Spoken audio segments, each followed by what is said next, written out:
Assalamualaikum warahmatullahi wabarakatuh.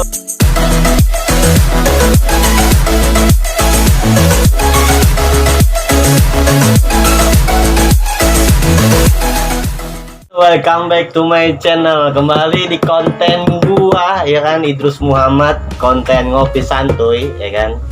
Sesuai temanya ngopi santuy, jadi di sini gue udah nyiapin kopi-kopinya, ya kan. Ya, namanya juga ngopi santuy, ya kan. Oke, kali ini gue sama rekan-rekan satu tim, Alik.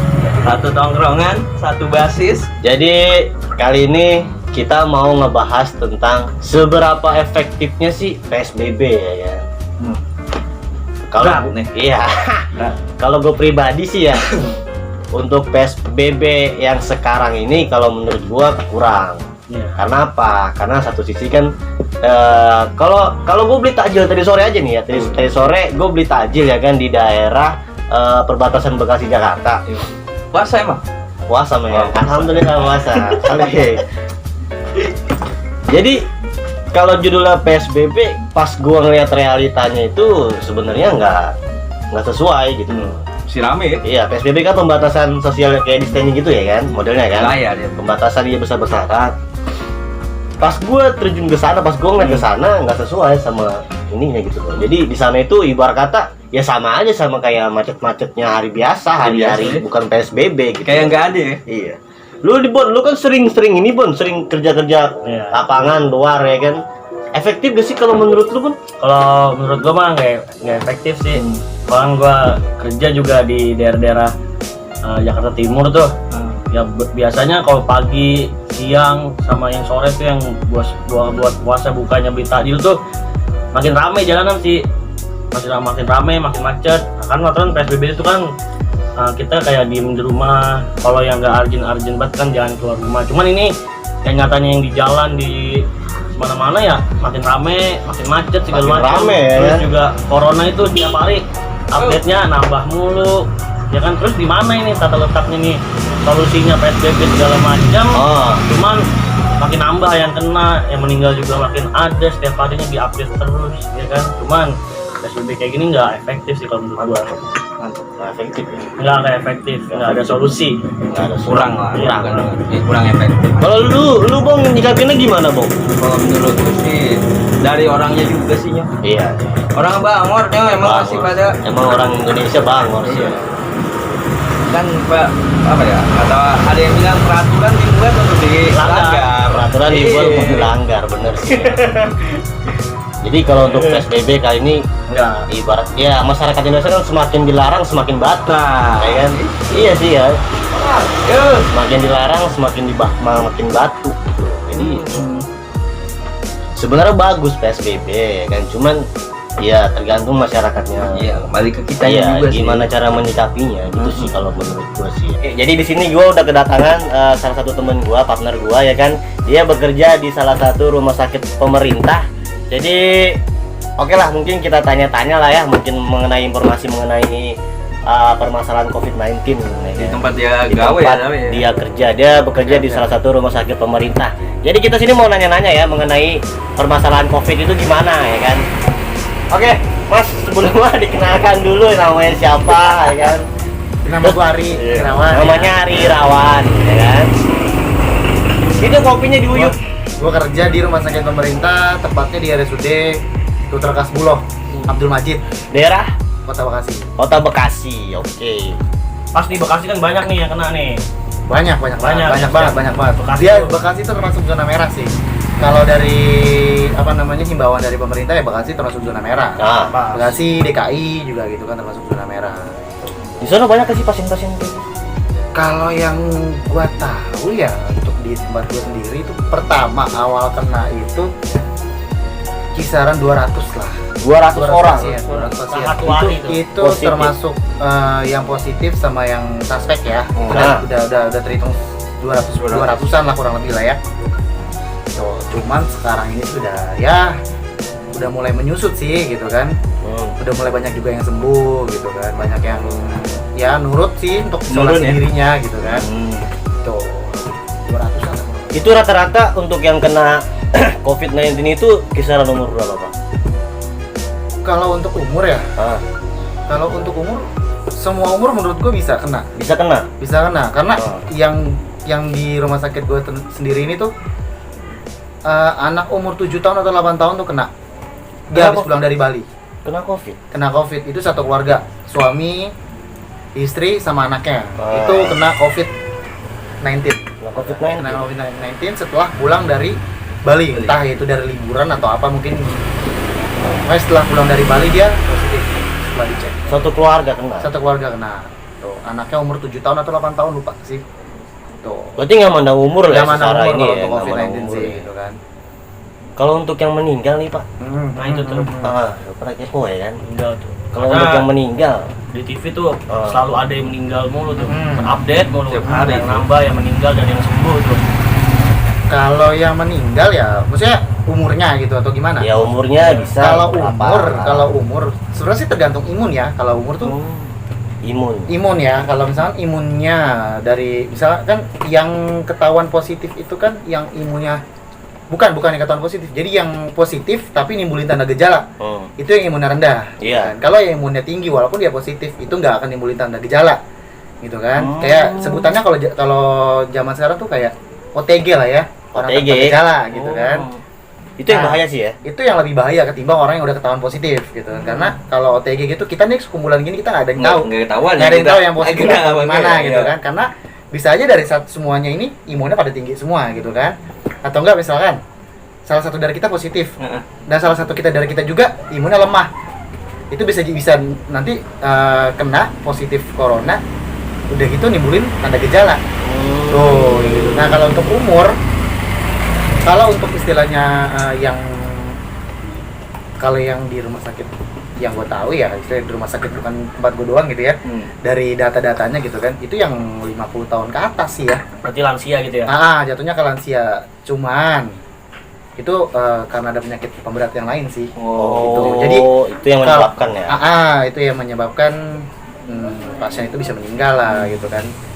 Tuh, karena kan ya tahu sendiri kan, COVID itu kan menyerang sistem pernapasan kan. Iya. Nah, sistem pernapasan ditambah lagi ada penyakit pemberat.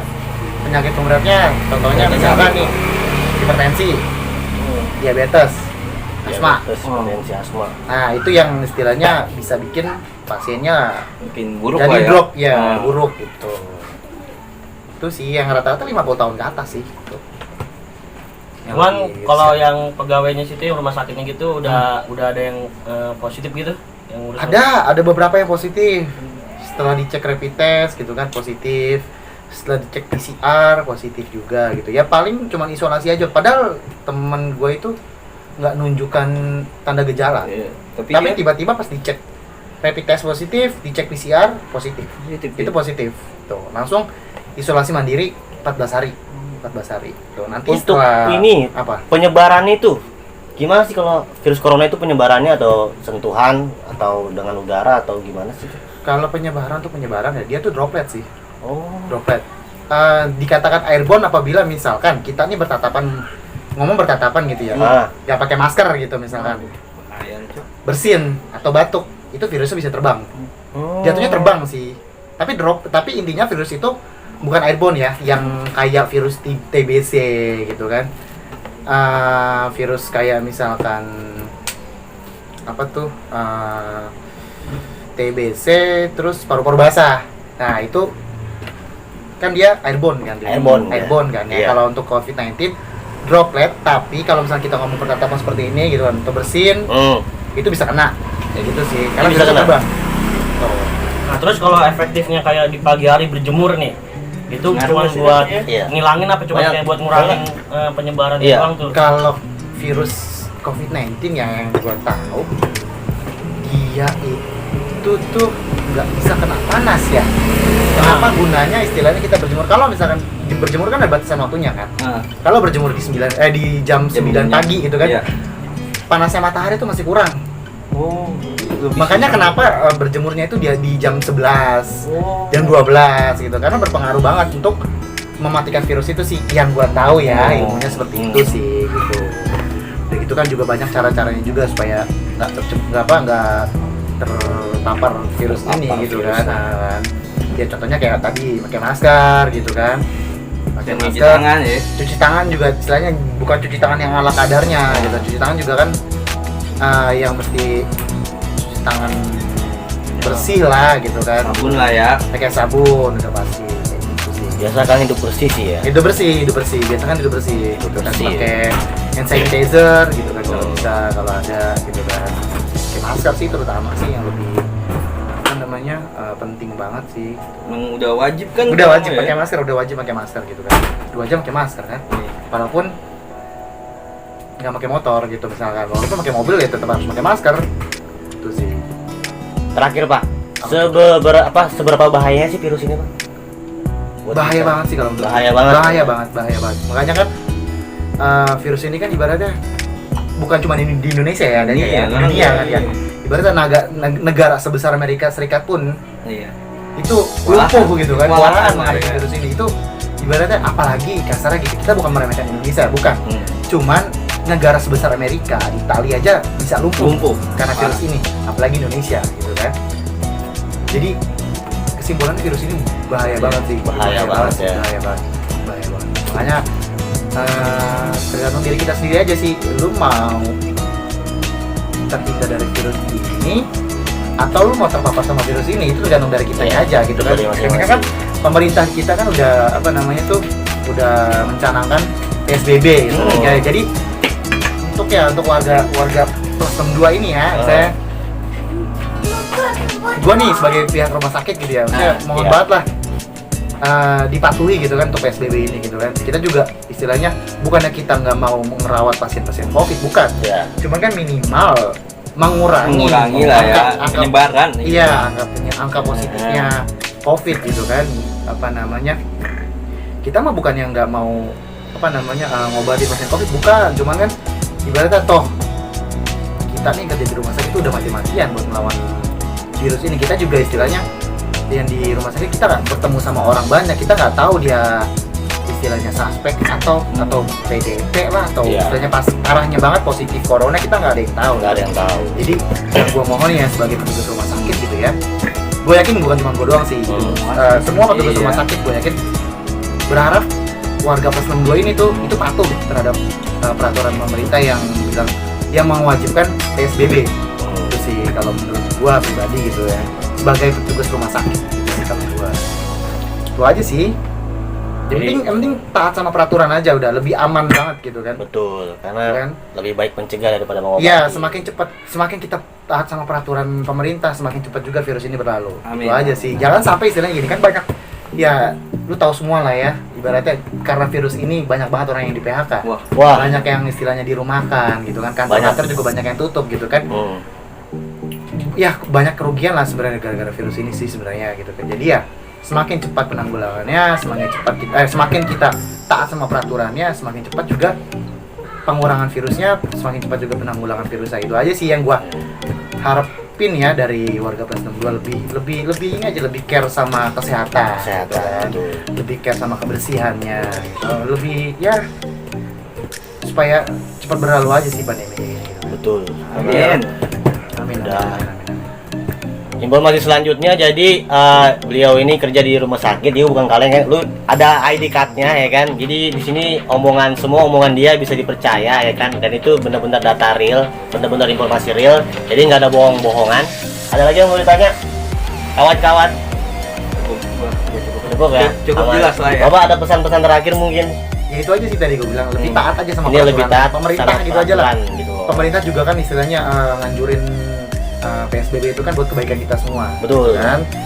Supaya apa? Supaya pandemi ini cepat berlalu, yang kerja juga bisa aman gitu kan, Aman. nggak harus yang ketar-ketir ketakutan. Bohong banget kalau misalnya kita kerja nggak takutan, bohong banget pasti kita ketakutan gitu kan. Apalagi gue yang orang rumah sakit ya ibaratnya gitu kan, yang terpapar benar-benar terpapar sama pasien COVID gitu kan. Betul. Itu sih gitu kan ya, yang dirumahkan bisa langsung cepat kerja lagi gitu kan. Kalau pandemi ini cepat berlalu juga, itu aja sih. Yang penting taat sama peraturan pemerintah aja, udah kelar banget itu, asli kelar banget udah. Itu aja, lebih aman banget. Oke, sekian video kita mengenai masalah PSBB dan COVID ini. Semoga semua saran-saran yang diutarakan itu bisa bermanfaat buat kalian semua. Oke, sekian. konten ngopi santuy kita kali ini. Kurang lebihnya mohon maaf apabila ada salah-salah kata dan perbuatan. Assalamualaikum warahmatullahi wabarakatuh.